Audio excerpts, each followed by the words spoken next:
I'm Mackenzie, 22, and I've learned that family betrayal can be your greatest teacher. Since I was little, my parents promised me a college fund for my dream school. When I got into Yale, I was ecstatic. Then came those devastating words, "We lost everything, honey."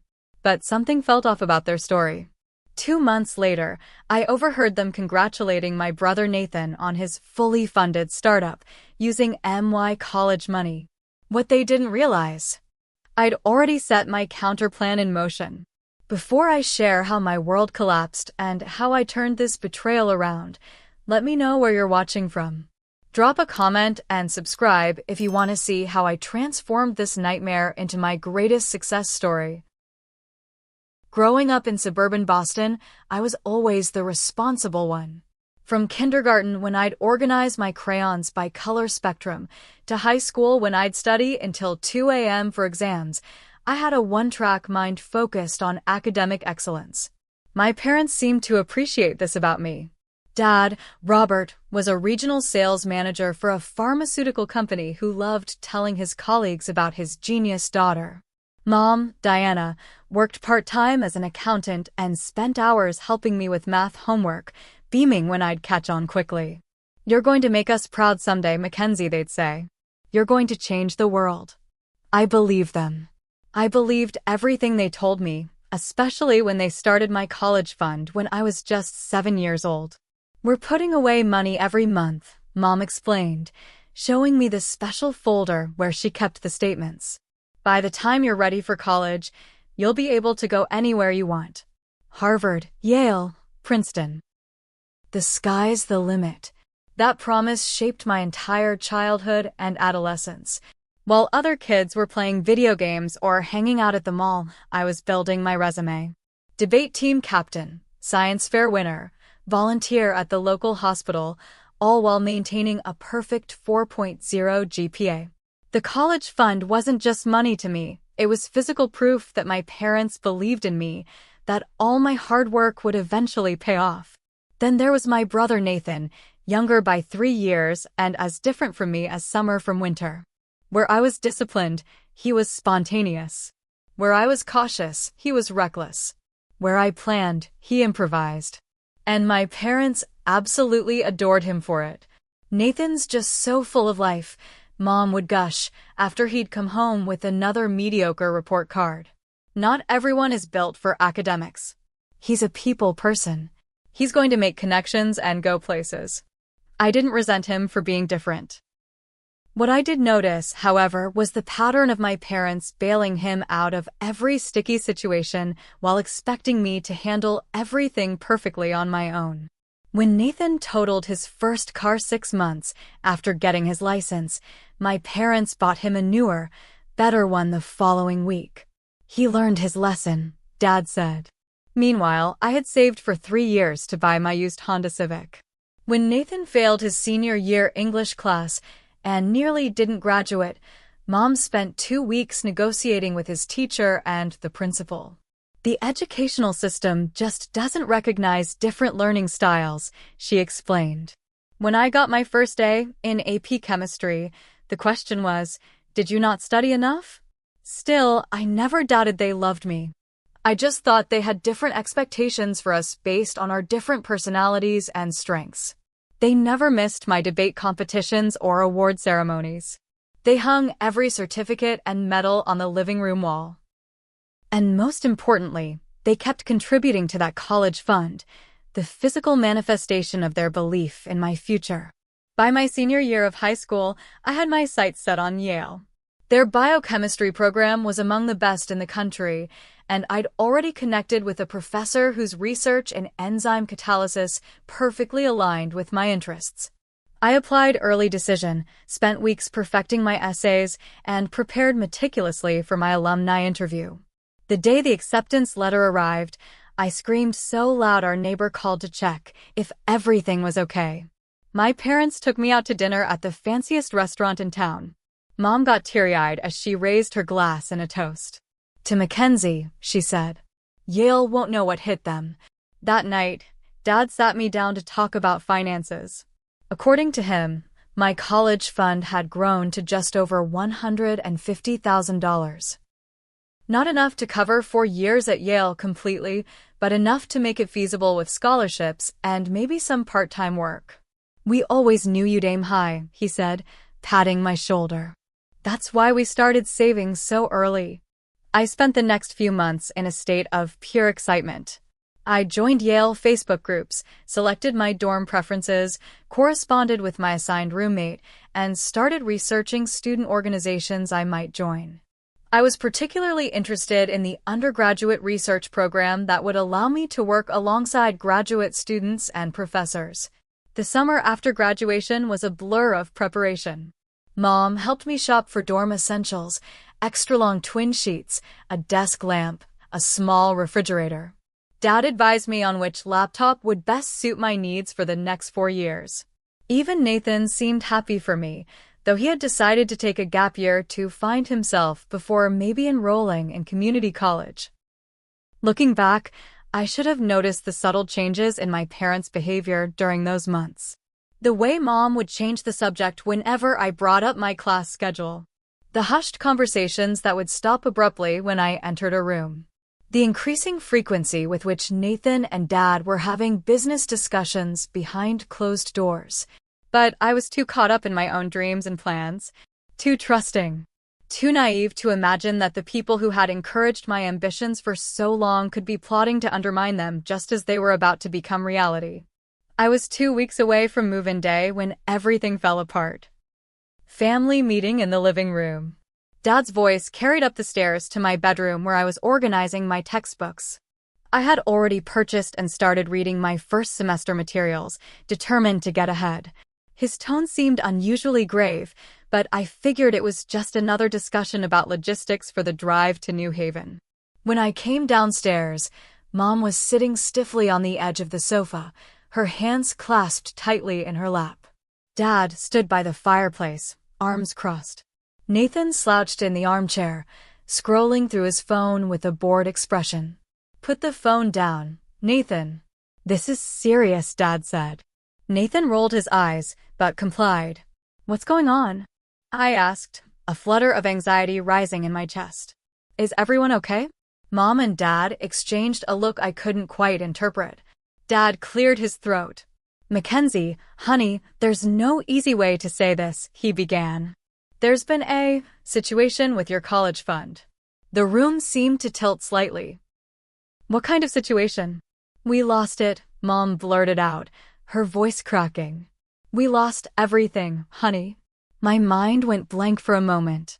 "Lost? What do you mean lost?" "Like the bank made an error." Dad shook his head slowly. "No, it wasn't an error. About 8 months ago, I was approached about an investment opportunity.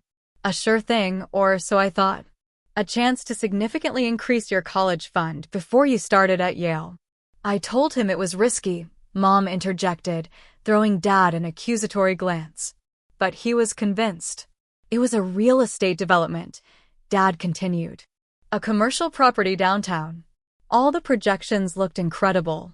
Double-digit returns within months. The developer had a track record of success." I struggled to process what I was hearing. "So what happened?" "The developer took the money and disappeared," Dad said, spreading his hands helplessly, "along with investments from dozens of other people. The authorities are investigating, but the money's gone, Mackenzie. Your college fund, it's empty." I felt like I'd been punched in the stomach. "All of it?" "The entire $150,000, Mom nodded, dabbing at her eyes with a tissue. "We're so sorry, sweetie. We were just trying to make things better for you." I looked at Nathan, who was studying his fingernails with unusual intensity. His lack of surprise was my first red flag. If this was news to everyone, why wasn't he reacting? "When did you find out it was gone?"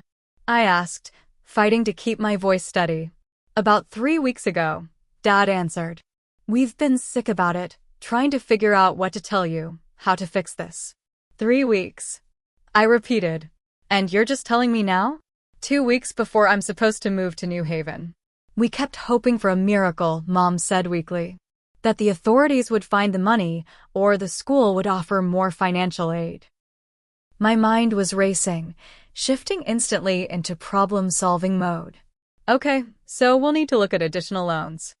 I can increase my work-study hours, maybe find an off-campus job sophomore year when... Mackenzie, Dad interrupted. Yale isn't going to happen. Not now. I stared at him in disbelief. What are you talking about? Of course it's going to happen. I'll figure it out. Honey, Mom said gently, even with loans, the cost is prohibitive.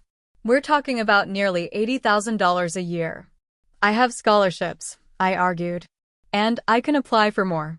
There are private loans, which would leave you hundreds of thousands in debt. Dad cut in.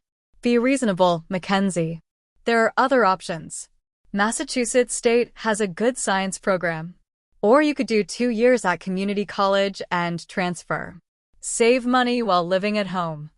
I couldn't believe what I was hearing. After all those years of promises, all that work, they were suggesting I give up Yale 2 weeks before move-in day? This can't be happening, I whispered, more to myself than to them.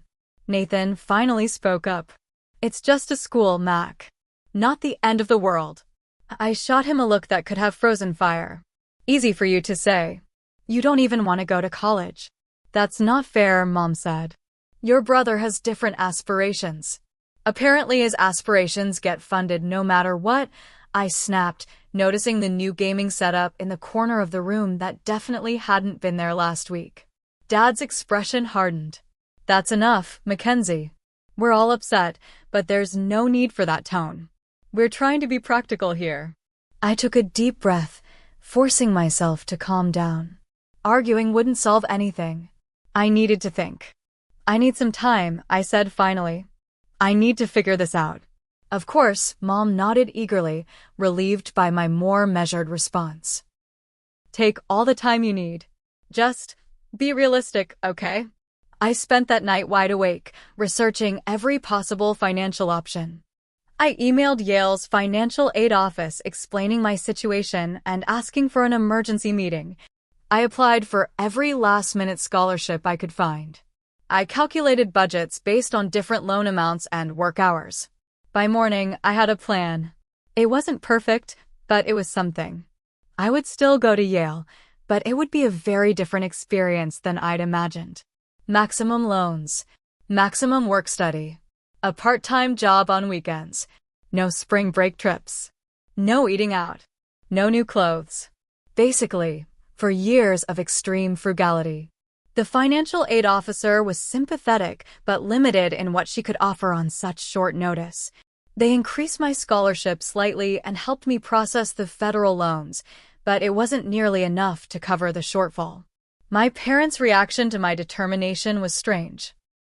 Instead of being proud of my resourcefulness or offering to help in other ways, they seemed almost annoyed, disappointed that I hadn't simply accepted their suggestion to abandon my dream school. You're being stubborn, Dad said when I showed him my revised financial plan. This is exactly the kind of impulsive decision that leads young people into crippling debt. Coming from the man who had supposedly lost my entire college fund in an impulsive investment, the irony was rich. 2 weeks later, Mom and Dad drove me to Yale with significantly less enthusiasm than I'd anticipated for this milestone. My dorm room, which I'd imagined decorating with their help amidst tears and proud smiles, was set up in tense silence. They left earlier than most parents, citing the long drive back to Boston, leaving me alone with my second-hand textbooks and the cheapest meal plan the university offered. That first semester was grueling. While my classmates were joining clubs and attending social events, I was working in the dining hall, the library, and as a tutor to make ends meet. I skipped meals to save money and walked everywhere to avoid transportation costs. My roommate, Sophie, daughter of a hedge fund manager, watched my frugal lifestyle with a mixture of curiosity and pity. You know, she said one night as I was calculating whether I could afford to do laundry that week, my dad always says you can't earn your way out of a financial hole with minimum wage jobs. You need to think bigger. At the time, I was too exhausted to appreciate her advice. But those words would come back to me later when I most needed them. Despite the financial stress, I excelled academically. My professors noticed my work ethic and intelligence. My papers received top marks. In my biochemistry class, Professor Wilson specifically commented on my innovative approach to problem solving. "You have a unique mind, Mackenzie," she told me after class one day. "You don't just memorize the material. You engage with it, question it, improve upon it." Her words were a balm to my battered self-esteem. At least here, in this academic sanctuary, my value was recognized. If only my family could see me the same way. As Christmas break approached, I faced it with dread rather than anticipation. I'd been too busy working and studying to process the full extent of my parents' betrayal, but now, heading home for 3 weeks, I would have to face them again. Little did I know that the worst betrayal was yet to be revealed. When Dad picked me up from the train station, the first thing I noticed was his new watch. Nothing flashy, but definitely an upgrade from the Timex he'd worn for the past decade. The second thing I noticed was the brand new SUV I was sitting in, replacing the 5-year-old sedan he'd been driving when they dropped me off at Yale. "Nice car," I commented, trying to keep my tone neutral. "When did you get this?" "Oh, about a month ago," he replied casually. "The old one was giving me trouble." Sometimes you have to invest in reliability, you know. Invest. An interesting choice of words from someone who had supposedly lost every penny of my college fund in a bad investment. At home, the evidence of financial hardship was conspicuously absent. New furniture in the living room. A larger TV than I remembered. Mom's new haircut and highlights. Small changes that individually might mean nothing, but collectively painted a picture of a family that was far from struggling. Then there was Nathan's room. Where once there had been just a basic desk and laptop, there was now a complete home office setup. Dual monitors. Ergonomic chair. The latest MacBook Pro. A whiteboard covered in what looked like business plans and flowcharts. Nathan's really gotten serious about his future, Mom explained when she caught me staring. He's developing a tech startup. Very promising. Really? I replied. That's a lot of equipment for someone who was just finding himself a few months ago. She laughed nervously. Well, you know your brother. When he gets passionate about something, he goes all in. All in. With what money, I wondered. But I didn't ask. Not yet. I needed more information. That night, I lay awake in my childhood bedroom, listening to the muffled sounds of conversation from downstairs. Around midnight, when I was sure everyone thought I was asleep, I crept to the top of the stairs.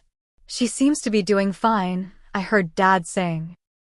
A little thinner, maybe, but that's probably the dining hall food.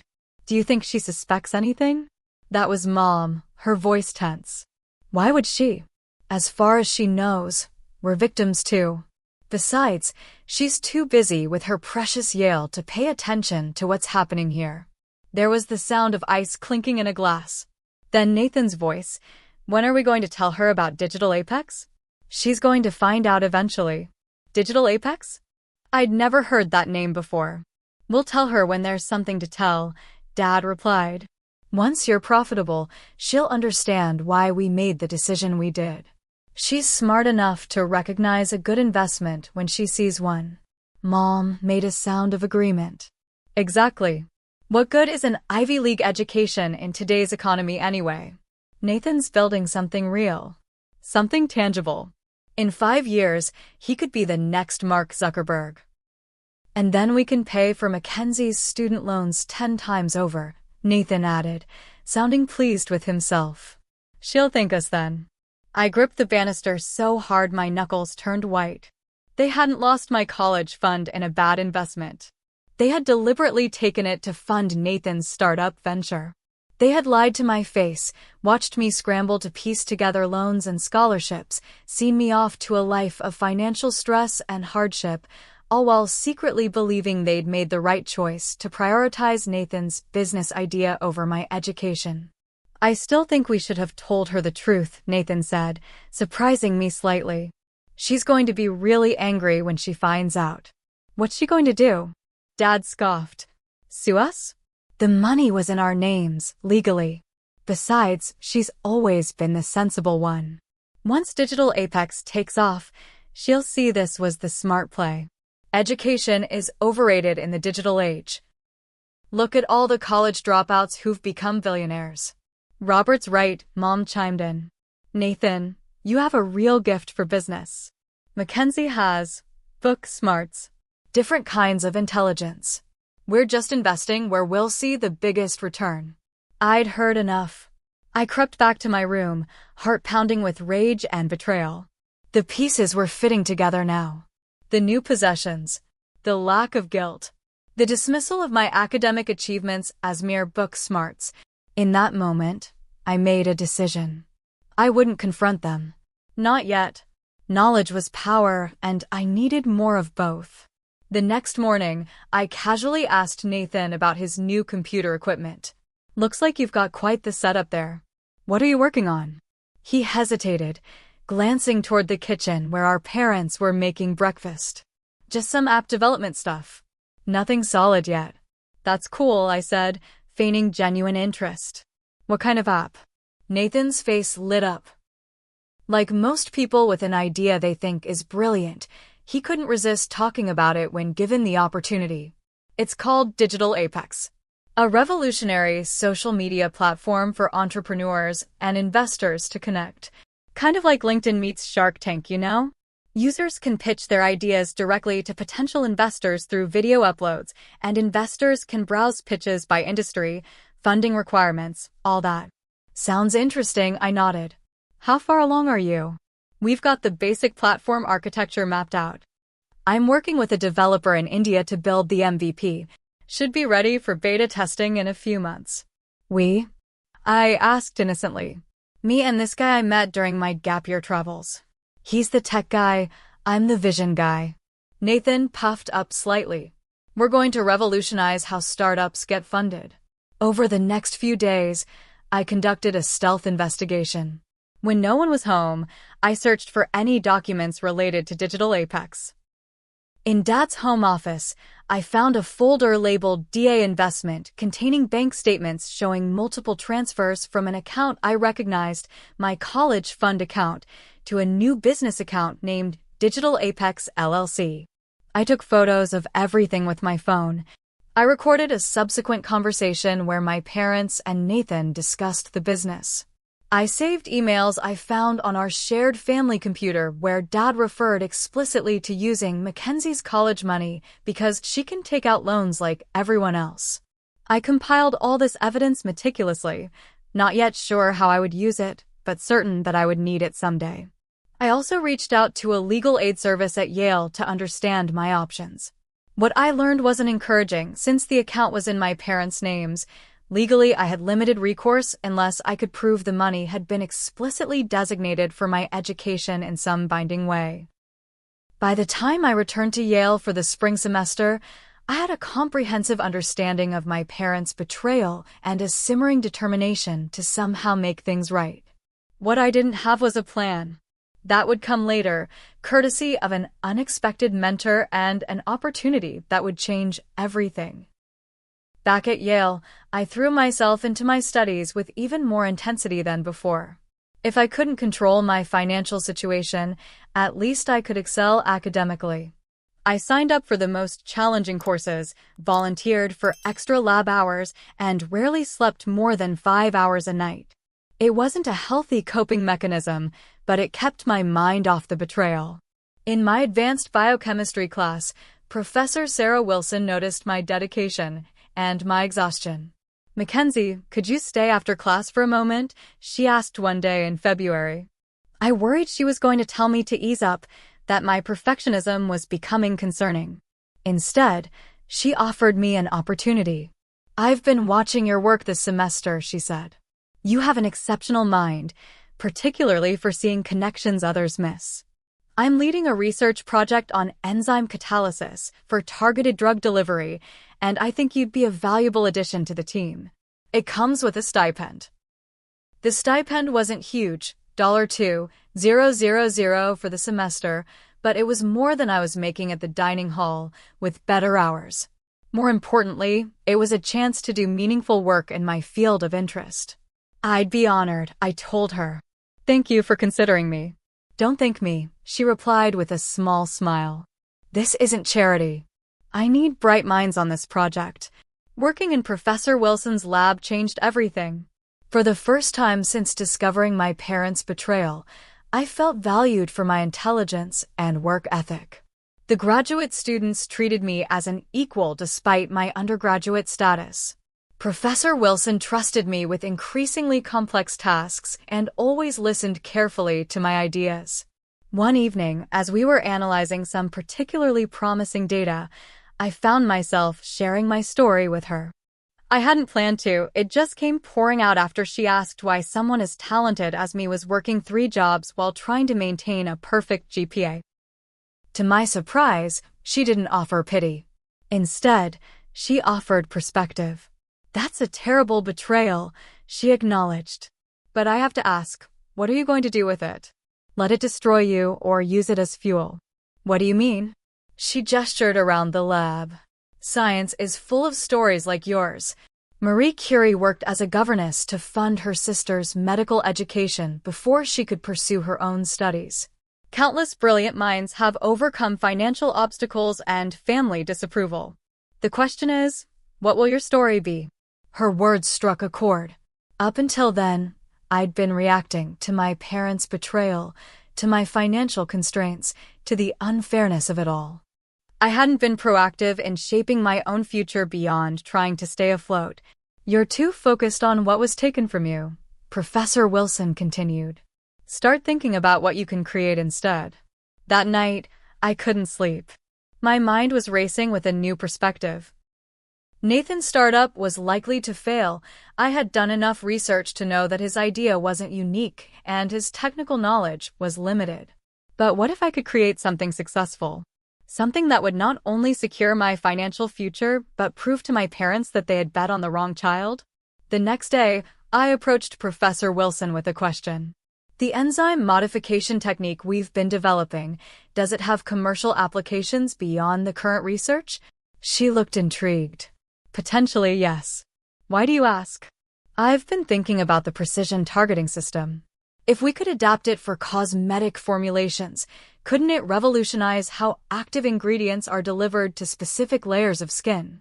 Professor Wilson considered this. That's actually quite innovative. The beauty industry is always looking for the next breakthrough in delivery systems. Over the next few weeks, we explored this idea further. The technique we were developing for medical applications could, with modifications, be applied to skincare products to ensure active ingredients reached precisely the right depth of skin tissue for maximum effectiveness, without degradation. Current products on the market had significant waste. Most active ingredients never reached their intended targets. You should consider patenting this application, Professor Wilson suggested. Yale has an Office of Cooperative Research that helps students and faculty commercialize innovations. I made an appointment with them the next day. The patent attorney I met with was cautiously optimistic. This is a novel application with significant market potential, he said after reviewing my preliminary research. The university would retain partial ownership since the underlying research was conducted here, but as the innovator, you'd receive the majority of any licensing revenue. For the first time, I began to see a path forward that didn't involve crushing debt or years of financial struggle.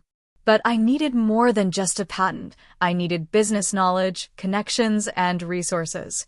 Yale, it turned out, had those too. The university's Entrepreneurship Center offered workshops, mentorship, and even seed funding for student ventures. I signed up for everything they offered, absorbing knowledge about business models, market analysis, and fundraising strategies. I met Jordan Chin, an MBA student who was impressed by my technical innovation and offered to help develop a business plan. We were joined by Liam Rodriguez, a chemistry graduate student from Professor Wilson's lab who believed in the commercial potential of our modified enzyme delivery system. Together, we formed Precision Dermal Science, a startup focused on revolutionizing active ingredient delivery in skincare products. Our first product would be a serum utilizing our proprietary enzyme technology to deliver anti-aging compounds to the precise skin layer where they would be most effective. Professor Wilson introduced us to Dr. Elizabeth Barnes, a dermatologist on Yale's medical faculty who became our scientific advisor. Dr. Barnes was enthusiastic about our approach.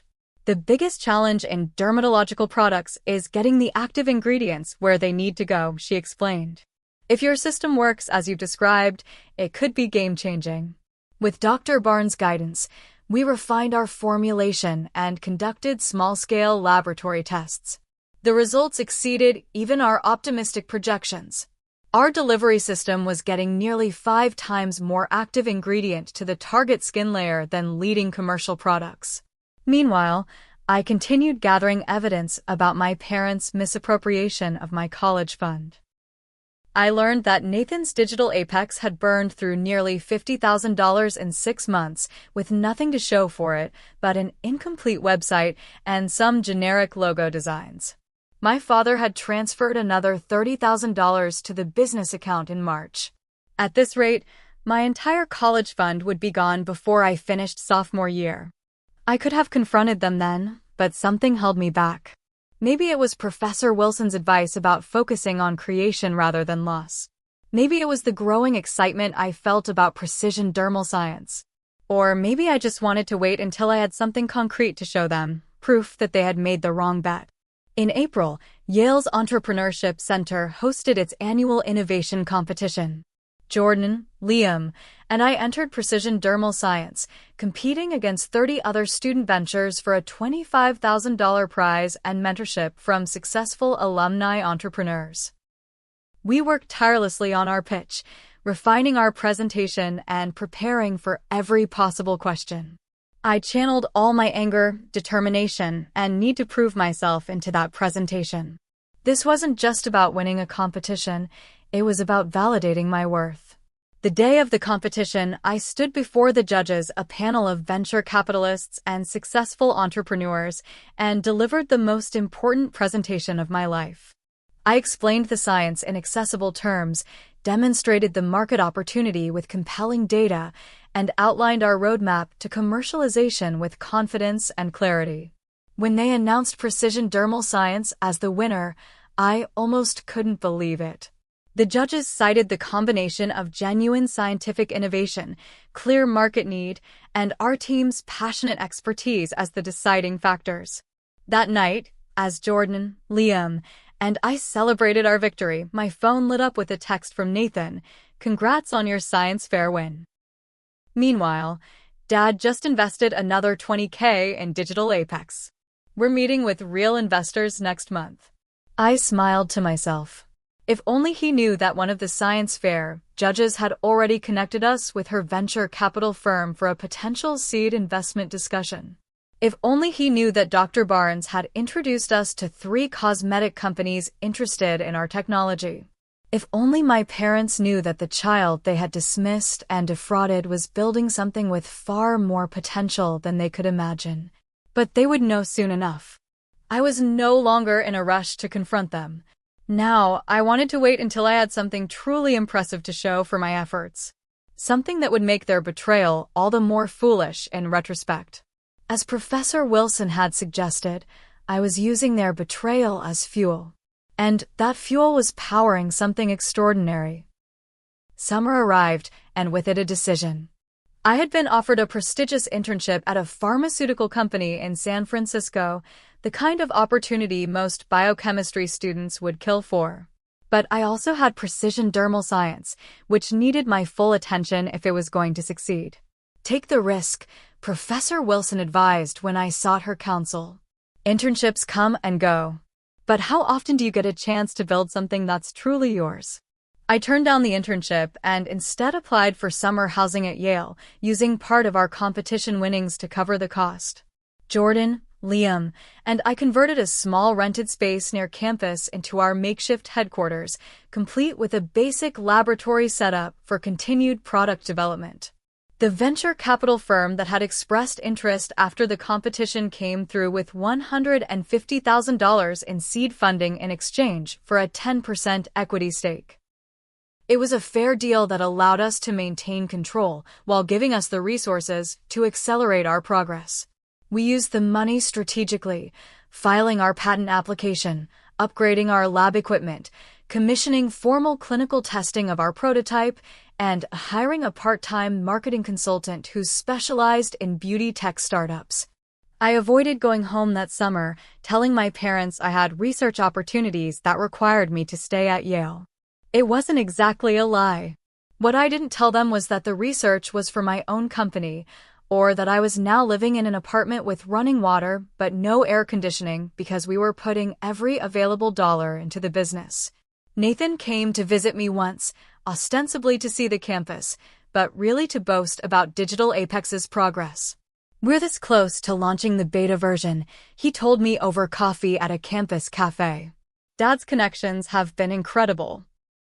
He introduced us to some serious players in the Boston tech scene. "That's great," I said, genuinely curious about how far they'd gotten.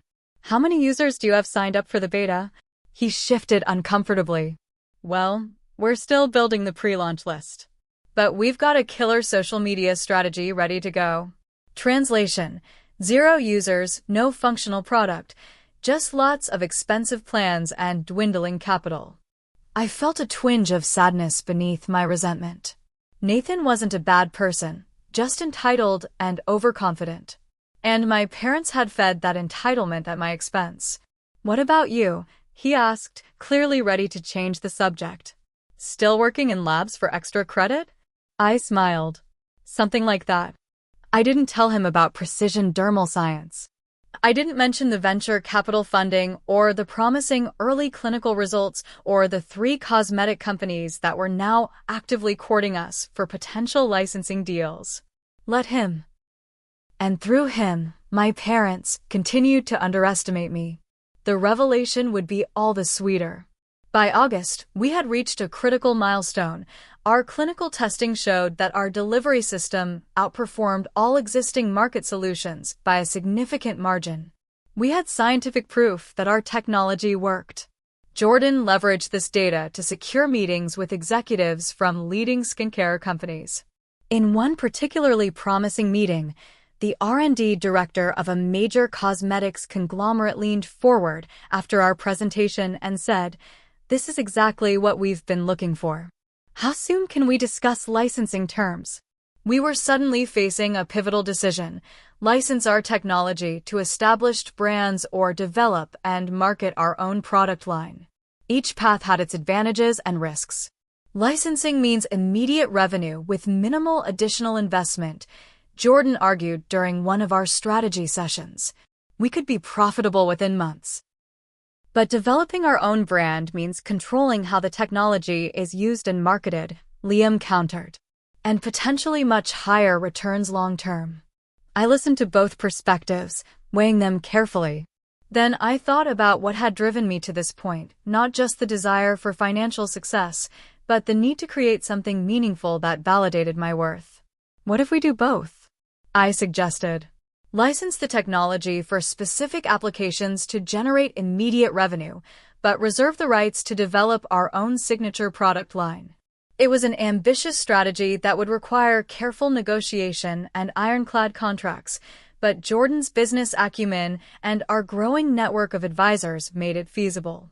By September, when I returned for my sophomore year, Precision Dermal Science had secured its first licensing agreement with a premium skincare brand, providing us with a 6-figure upfront payment plus royalties on future sales. We were also in advanced discussions with 2 other companies interested in similar arrangements. The financial strain that had defined my freshman year was suddenly absent. I could afford to reduce my work hours and focus more on academics and the business. I moved to a better apartment off campus, one with actual air conditioning and enough space for a small home office. Meanwhile, I continued monitoring the Digital Apex situation from afar. Through casual conversations with Nathan and strategic questions to my parents, I learned that the beta launch had been delayed multiple times due to technical issues. The developer in India had delivered subpar code. The serious players from the Boston tech scene had declined to invest, and my parents had now funneled nearly $120,000, 4/5 of my college fund, into the failing venture. "It's just taking longer than expected," Mom insisted during one of our phone calls. "All startups face hurdles. But your father and I still believe in Nathan's vision." I bit my tongue, resisting the urge to point out that they had never shown such patient faith in my academic hurdles. As fall turned to winter, precision dermal science continued its upward trajectory. Our patent application was proceeding smoothly. Our licensing revenues were exceeding projections. And we had begun development on our signature product, a revolutionary anti-aging serum that would showcase the full potential of our technology. Professor Wilson, who had become something of a mentor to me, remarked on the change she observed. "You're different this year," she said after lab one evening. "More confident. More focused." "I feel different," I admitted. "Like, I'm finally building something that can't be taken away from me." She nodded understandingly. "Success is the best revenge, they say. But I hope you find it's also its own reward, independent of whatever score you're settling with your family." Her words gave me pause. Was I building precision dermal science for the right reasons? Was my motivation still primarily to prove my parents wrong?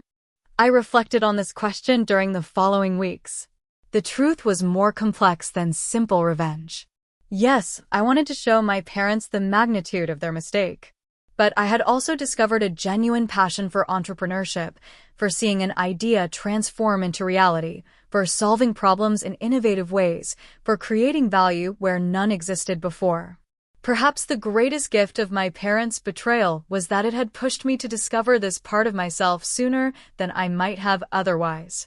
By December, as I prepared to return home for Christmas break, precision dermal science had achieved another milestone, our first official product sample, packaged in elegant glass bottles with our logo embossed in silver. I packed one carefully in my suitcase, not yet sure if I would reveal it to my family, but wanting to be prepared if the moment felt right. The company was now valued at $2.1 million based on our latest investment round, in which we had raised an additional $300,000 for product development and marketing. My equity stake translated to a net worth of over $800,000 on paper, more than 5 times what my college fund had contained. All of this had happened in less than a year, while Nathan's digital apex had burned through most of my college money with nothing substantial to show for it. As my train approached Boston, I felt a strange mix of emotions. Anger at my parents' betrayal. Pride in what I had accomplished despite their lack of faith. Sadness that our relationship had been damaged, perhaps irreparably. And a certain calm determination to finally bring everything into the open. The time for secrets was coming to an end. I was ready to confront my parents with both their betrayal and my success. I just needed to choose the perfect moment, one that would make the greatest impact and leave no room for them to diminish or dismiss what I had built. That moment would come sooner than I expected, catalyzed by Nathan's desperation and my parents' growing realization that they had backed the wrong venture. The first sign that something was wrong came when Dad picked me up from the train station in his old sedan, not the new SUV he'd been driving the last time I'd seen him. "Had to downsize a bit," he explained vaguely when I commented on the change. "Just being financially prudent." The house felt different too. The new furniture was still there, but there was a tension in the air that was almost palpable. Mom's smile seemed forced as she hugged me. Nathan was conspicuously absent. "Where's Nathan?" I asked as I unpacked in my bedroom. "Oh, he's meeting with some business associates," Mom said, her voice artificially bright. "He'll be home for dinner." Dinner was a subdued affair. Dad kept checking his phone. Mom made strained small talk about neighbors and relatives.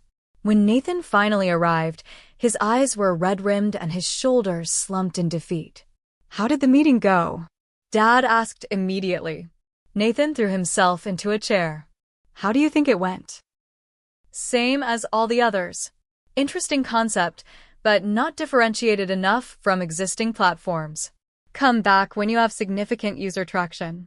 He mimicked a condescending voice. Mom reached over to pat his hand. They just don't see your vision, honey. No, Mom, they see it just fine, Nathan snapped. They just don't think it's worth anything. And at this point, neither do I. Dad's face darkened. We've invested too much to give up now. Invested? Nathan laughed bitterly. You mean wasted. $140,000 down the drain. The developer took off with half of it and delivered garbage code. The marketing agency charged us a fortune for social media posts that got zero engagement. And the so-called business advisor you hired? His great advice was to pivot to blockchain, whatever that means. I sat quietly, absorbing this confirmation of what I had suspected. Digital Apex had failed spectacularly, consuming nearly my entire college fund in the process. Maybe we should discuss this later, Mom suggested, glancing nervously in my direction. Why? Nathan demanded. Mackenzie knows we lost her college fund in a bad investment, right? That's what you told her. The room went very still. Dad cleared his throat. Nathan, that's enough. But Nathan, driven by his own disappointment and guilt, couldn't stop. She doesn't know it was for Digital Apex? That you took her Yale money and gave it to me. He looked at me, a mix of defiance and shame in his eyes. Well, now you know, Mac. They bet on the wrong kid. Mom burst into tears. Dad started yelling at Nathan for his lack of discretion. Nathan shouted back that he'd never wanted blood money to begin with. I remained calm, watching the chaos unfold. This wasn't how I'd planned the confrontation, but perhaps it was better this way. Raw and unscripted, with the truth finally exposed through their own words. When the shouting died down, I spoke for the first time since the revelation. I already knew. All three turned to stare at me. What do you mean you knew? Dad asked. I overheard you talking last Christmas. About Digital Apex. About taking my college fund to invest in Nathan's real future while I could take out loans like everyone else. My voice was steady, controlled. I found the bank statements showing the transfers from my college account to Digital Apex LLC. I heard you dismiss my education as just book smarts while praising Nathan's business acumen. Mom's face had gone pale. Mackenzie, we can explain. No need, I cut her off. I understand perfectly. You made a calculated decision to prioritize Nathan's venture over my education. You lied to my face about losing the money in an investment scam. You watched me scramble to piece together loans and work 3 jobs without an ounce of guilt. And now you're upset because your grand plan failed. Dad's expression hardened into defensiveness. We were trying to do what was best for both of you. Nathan's business had potential to. To what? Make millions. I interrupted. Based on what expertise? What market research? What unique value proposition? Or did you just assume that because Nathan is charismatic and male, he'd naturally succeed in business, while I should be grateful for student loans? That's not fair, Mom protested weakly. Not fair. I laughed. You want to talk about what's not fair? I reached for my bag and pulled out the elegant glass bottle containing our serum sample, placing it on the dinner table. What's that? Nathan asked. That, I said with quiet pride, is the first product from Precision Dermal Science. My company. There was a moment of confused silence. Your company? Dad repeated. Yes. The startup I co-founded last spring after winning Yale's innovation competition. We've developed a proprietary enzyme technology that revolutionizes how active ingredients are delivered in skincare products. We've secured 3 licensing deals with major cosmetic companies. We've raised $450,000 in venture capital. And as of our last valuation, the company is worth $2.1 million. Their stunned expressions would have been comical under different circumstances. That's amazing, Mackenzie, Mom stammered. Why didn't you tell us? Why would I? You made it clear that you didn't believe in my potential. You literally stole my future to invest in Nathan's. Why would I share my success with people who betrayed me so completely? Nathan was examining the bottle with newfound respect. This is legit? You actually built a real company. More real than digital Apex ever was, I confirmed. We have paying customers, functioning products, and a sustainable business model. Dad's expression had shifted from shock to calculation. I could practically see the gears turning as he reassessed my value to the family. Well, this is wonderful news, he said, attempting to sound proud and supportive. I always knew you had entrepreneurial potential, Mackenzie. You get that from me, you know. We should discuss how to leverage the family's business connections to help you expand. The audacity was breathtaking. I couldn't help but laugh. Let me be perfectly clear, I said, looking him directly in the eyes. You will have nothing to do with precision dermal science. You will not profit from it. You will not advise on it. You will not claim credit for it. What you will do, however, is repay every penny of my college fund. Dad's facade of supportive interest vanished. Now wait just a minute. That money was legally in your name. Yes, I finished for him. I'm well aware of the legal situation. I've consulted with attorneys about it extensively. And while I may not have a strong legal case for fraud, I have more than enough evidence for a compelling story. Imagine how it would look. Successful parents steal their daughter's college fund for their son's failed startup, force her into student debt, lie about it, then try to claim credit when she succeeds anyway. Mom gasped. You wouldn't publicly humiliate us like that. Why not? You had no problem privately humiliating me. But I'm willing to be reasonable. Repay my college fund, the full $150,000, and I'll consider the matter closed between us. That's blackmail, Dad sputtered. No, that's consequences, I corrected him. And it's a generous offer, considering what you did. Nathan, to my surprise, spoke up in my defense. She's right, Dad. We owe her the money. I've been telling you that all along. He turned to me. I'm sorry, Mac. I didn't know they lied to you about where the money went. I thought you agreed to it. I wasn't ready to absolve Nathan entirely, but I appreciated his acknowledgement of the wrong done to me. We don't have that kind of money available right now, Dad admitted grudgingly. Most of our liquid assets went into digital Apex. I'm aware of that too, I replied. That's why I've prepared a repayment agreement. I pulled a document from my bag and slid it across the table. 5 years with reasonable interest. Monthly payments that won't bankrupt you but will ensure I'm made whole. Dad glanced at the terms, his face darkening. And if we refuse? Then I share my story. With everyone. Your colleagues. Your friends. Your golf buddies. Mom's book club. The extended family. I have recordings, bank statements, emails, all documenting exactly what you did and how you justified it. I'm sure Grandma would be particularly interested to hear how you gambled away her granddaughter's future. The mention of his mother-in-law, who had always emphasized the importance of education and fair treatment of children, made Dad flinch visibly. A tense silence filled the room. Finally, Dad reached for a pen. We'll need to review this with our attorney, he said stiffly as he signed the document. Of course, I agreed. I'll give you the contact information for mine. After they signed, Mom attempted reconciliation.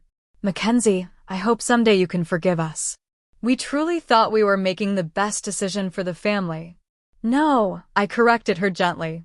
You made the best decision for Nathan, at my expense. And you've been doing that our entire lives. The difference is that this time, I refuse to be the sacrifice. That night, as I lay in my childhood bedroom for what I suspected might be the last time, I felt an unexpected sense of peace. The confrontation hadn't gone as planned, but perhaps it had gone as needed. The truth was out. Accountability had been established. And I had stood up for myself in a way I never had before. The next morning, I received an email from Yale's financial aid office. Someone had anonymously donated a scholarship specifically for female students in biochemistry with entrepreneurial aspirations. The scholarship would cover my remaining tuition and fees for the next 2.5 years. I never confirmed it, but I strongly suspected Nathan was behind it, his attempt at making amends, using whatever personal savings he had managed to accumulate. It didn't erase the betrayal, but it suggested that perhaps there was hope for him to grow beyond the entitled person our parents had raised him to be. As for Mom and Dad, they did comply with the repayment agreement, though our relationship remained distant and formal. Some betrayals are too fundamental to simply forgive and forget. But with time, we established a new kind of relationship. One based on clear boundaries and mutual respect rather than blind trust and unmet expectations. And precision dermal science? It continued to thrive beyond my wildest expectations, eventually attracting the attention of a major beauty conglomerate that acquired the company for $28 million 3 years after its founding. My share of the proceeds was enough to pay off my student loans, buy a comfortable home in Cambridge, and establish a foundation providing scholarships for students whose families had failed to support their educational dreams. The painful betrayal that had once threatened to derail my future had instead launched me on a path to greater success than I could have imagined. Sometimes, the worst things that happen to us become the catalysts for our greatest achievements. 3 years after that fateful Christmas confrontation, I stood on Yale's campus in my graduation cap and gown, diploma in hand. The journey to this moment had been anything but traditional, yet somehow all the more meaningful for its challenges. Precision dermal science had been acquired 6 months earlier by one of the world's largest beauty conglomerates for $28 million. The technology we developed was now being integrated into a full line of premium skincare products, with our names credited as the inventors. The company had kept us on as consultants during the transition, allowing me to complete my degree while still participating in the exciting evolution of our innovation. As I scanned the crowd of proud families, I spotted a familiar face. Nathan, now 22 and much changed from the entitled boy he'd once been, was making his way toward me. "Congratulations, Mac," he said, offering a tentative hug. I wouldn't have missed it. Our relationship had undergone a slow but significant transformation. After Digital Apex's failure and my confrontation with our parents, Nathan had been forced to reckon with his own role in the betrayal. He'd started community college, found a job at a local tech company, and gradually developed a more realistic understanding of what success actually required. "Thanks for coming," I replied, genuinely glad to see him. "Are Mom and Dad here too?" He shook his head. "They said to send their congratulations. Dad's got a golf tournament and Mom's, well, you know." I nodded, unsurprised. My parents had fulfilled their financial obligation. The college fund had been fully repaid according to our agreement, but emotional reconciliation remained elusive. They found it difficult to relate to me now that the power dynamic had shifted so dramatically. The daughter they had dismissed as merely book smart was now financially independent and professionally respected in ways they struggled to comprehend. "It's okay," I assured him. "I'm just glad you're here." Later, at a small celebration dinner with Jordan, Liam, Professor Wilson, and a few close friends, Nathan raised his glass in a toast. "To my sister," he said, "who taught me the hardest and most important lesson of my life, that real success comes from genuine effort, not entitlement or shortcuts." I felt a surge of emotion at his words. The journey had changed both of us, me into someone more confident and resilient, him into someone more humble and thoughtful. After graduation, I used part of my windfall from the company acquisition to establish the Second Chance Scholarship Foundation, providing financial support to students whose family resources had been withdrawn or never existed. The foundation's mission statement included a phrase that had become something of a personal mantra: "Sometimes our greatest setbacks become the foundation for our most meaningful successes." My parents and I eventually developed a more functional, if somewhat distant, relationship. The annual family gatherings were no longer marred by tension and secrets, though there remained an unspoken acknowledgement that some trust, once broken, could never be fully restored. Dad occasionally attempted to take credit for my entrepreneurial spirit. She gets that business sense from me. When introducing me to his friends, I learned to smile politely and change the subject rather than correct him publicly. His need for validation said more about him than it did about me. Mom made more genuine efforts at reconnection, sending thoughtful cards and occasionally calling just to check in. During one such call, she finally offered the straightforward apology I had long hoped for. "We were wrong, Mackenzie," she said simply. "We thought we knew what was best, but we were blinded by our own biases and expectations. I'm sorry we didn't believe in you the way we should have." "Thank you for saying that," I replied, feeling a weight lift that I hadn't realized I was still carrying. "That means a lot to me." Nathan, meanwhile, had discovered his own path. He'd completed an associate's degree in computer science and found that he had a genuine talent for user experience design. He was now working for a successful app development company and taking night classes to complete his bachelor's degree. We spoke regularly, and I had even invested in a small side project he was developing, not out of obligation, but because I genuinely saw its potential. Professor Wilson had become a true mentor and friend. She often invited me back to Yale to speak to her students about the intersection of science and entrepreneurship. During one such visit, she shared an observation that perfectly captured my journey. "You know what makes your story so powerful?" she asked as we walked across the campus I once thought would be my undoing. "It's not just that you overcame adversity. It's that you refused to let that adversity define you or limit what you believed was possible." Her words resonated deeply. The betrayal had initially felt like the end of my dreams. Instead, it had become the catalyst for dreams I hadn't even known to imagine. The financial security from the company acquisition gave me freedom, but it was the confidence gained through building something successful from nothing that truly transformed me. I no longer feared losing resources or support because I knew I could create them for myself. As I look back now, I realize that my parents' betrayal, painful as it was, contained an unexpected gift. Had they supported me as promised, I might have followed a more conventional path. Yale degree, prestigious job, gradual career advancement. Their actions forced me to discover my own capacity for innovation and resilience much earlier than I might have otherwise. That's not to excuse what they did. The breach of trust was real and deeply harmful. But I've learned that moving forward doesn't require pretending the past didn't happen. It requires extracting the lessons and leaving behind the bitterness. If you're facing a similar betrayal, whether from family, friends, or colleagues, remember this. Their actions reveal their limitations, not yours. The people who should have believed in you may fail you, but that doesn't determine what you're capable of achieving. Sometimes the very people who should support you become the obstacles you must overcome to reach your full potential. The ultimate victory isn't just proving them wrong, though I admit that part is satisfying. The ultimate victory is creating a life so aligned with your authentic talents and values that their approval becomes irrelevant. Have you ever had someone underestimate you or betray your trust, only to find that it pushed you toward greater success? I'd love to hear your stories in the comments below. Don't forget to like this video if it resonated with you, subscribe for more real-life lessons, and share with someone who might need to hear that setbacks can become springboards. Thank you for listening to my story, and remember, sometimes the worst betrayals lead to the best beginnings.